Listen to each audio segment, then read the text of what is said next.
The hum of the airplane engines filled the air, a constant, steady roar that somehow blended with the soft rustle of the wind outside. Inside the cockpit, the world seemed to stretch out in all directions. Below, the earth was a patchwork quilt of fields, roads, and towns, stretching endlessly toward the horizon. Amidst this towering vastness of the sky sat a young boy, no older than 10, with eyes wide open in wonder. His name was Luke, and today he was sitting next to the pilot of a small private plane, one of the luckiest moments of his young life. He had always dreamt of flying, of soaring through the clouds like the birds he watched from his bedroom window. But he was no ordinary boy. Luke wasn't just interested in the idea of flying. He was obsessed with it. His passion for aviation consumed him. As the plane ascended, he turned to the pilot, a man in his late 40s, his face weathered by years of flying, but still radiating warmth and kindness. "Excuse me, sir, what does it feel like to be up here? To fly?" The question hung in the air, so simple yet so powerful, as if Luke had just asked the pilot to reveal the secret to his soul. The pilot paused, his hands steady on the controls, and with a slight smile, he began to speak. Words that would change Luke's life forever. Luke had never been like other kids. While most children his age spent their days playing sports or trading baseball cards, Luke was fascinated by the world of aviation. His room was a testament to this obsession. Models of planes lined his shelves, posters of famous aviators adorned the walls, and books about the history of flight filled his desk. Every day after school, Luke would rush to his computer, scouring flight simulation programs and documentaries, trying to piece together the knowledge of the sky that he longed to possess. But Luke's fascination with flying wasn't born from mere curiosity. It was shaped by something deeper, a longing that came from his father. Luke's father, James, was a soldier who had spent years traveling the world, but he had always come home with stories of the skies, stories of planes, of incredible journeys, of feeling the freedom of the open air.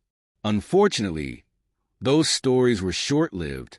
When Luke was just 5 years old, his father had passed away unexpectedly, leaving behind only memories and dreams of soaring through the clouds.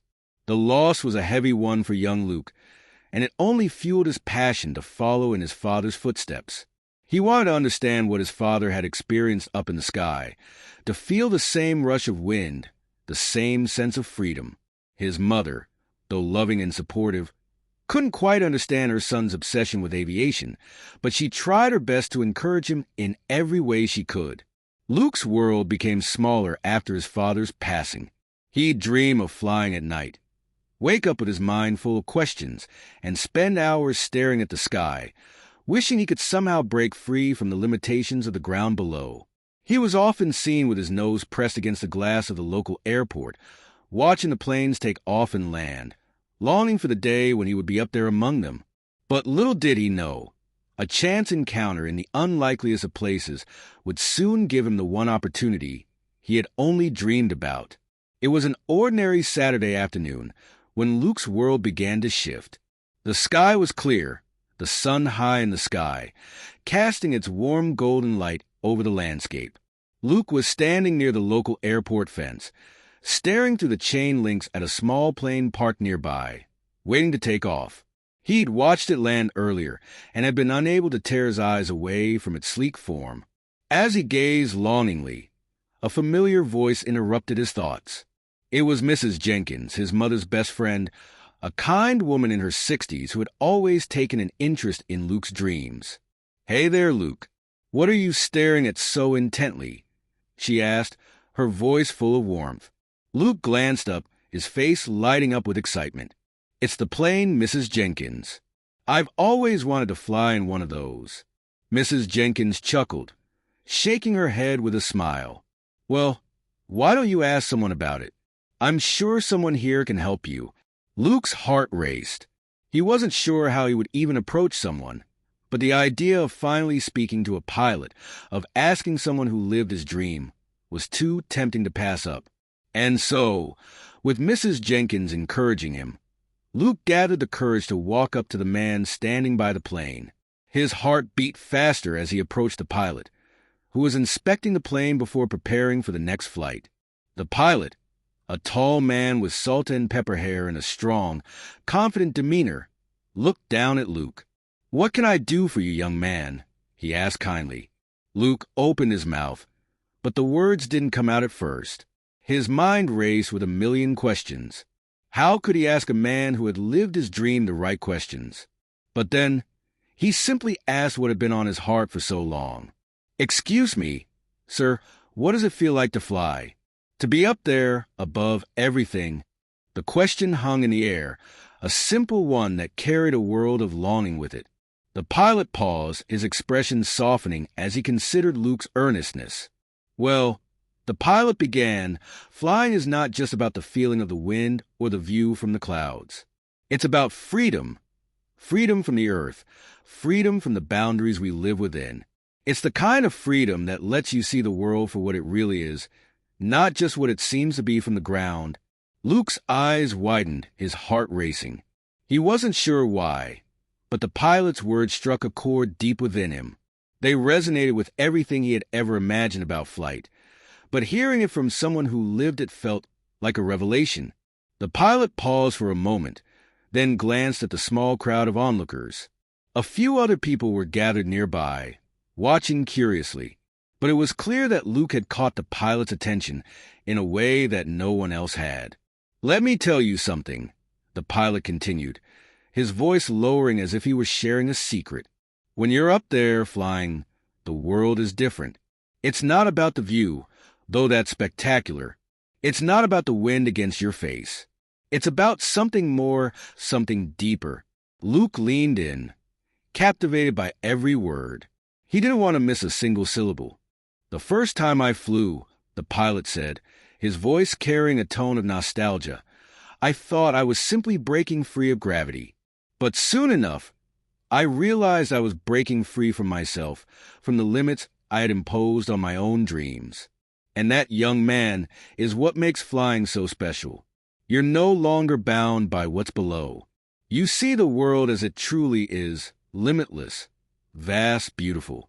You feel that in your soul, and that freedom becomes a part of you." Luke's mind spun with excitement and awe. He had always dreamed of flying, but now, hearing it from someone who lived it, it felt real. It felt like he could actually reach for the sky and touch it. The pilot looked down at Luke, his expression growing more serious. "Listen to me, Luke. If flying is what you truly want, if it's your passion, then you must never stop reaching for it. The world will tell you that it's impossible, that you're too young, that it's not practical. But let me tell you something. There is no such thing as too young, too small, or too impossible for a dream like this. If you believe in it with all your heart, you can make it happen." Luke stood there, overwhelmed with emotion. The words the pilot spoke weren't just about aviation.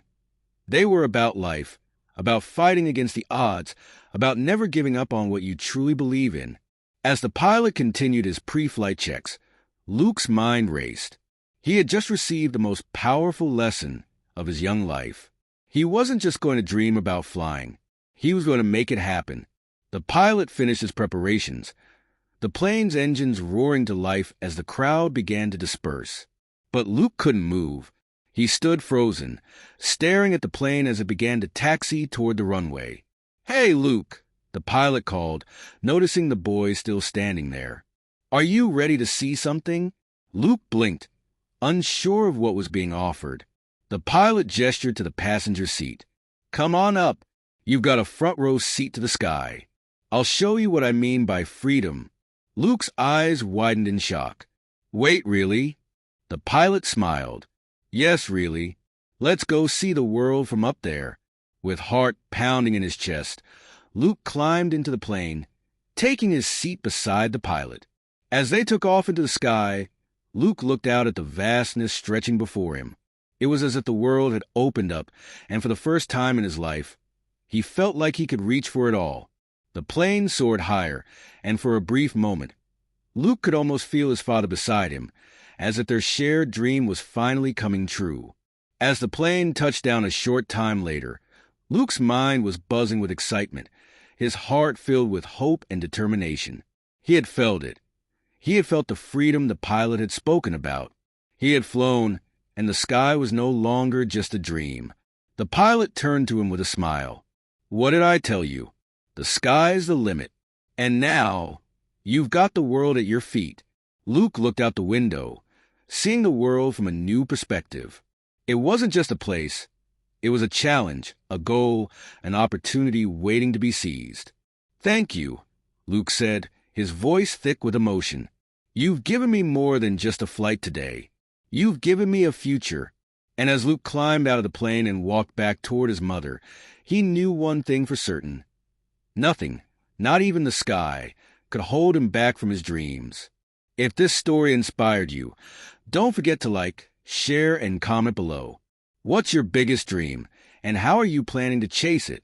Join us by subscribing for more incredible stories that remind us all to reach for the stars. Life is about more than just dreaming. It's about believing and making those dreams a reality. Let's keep flying together.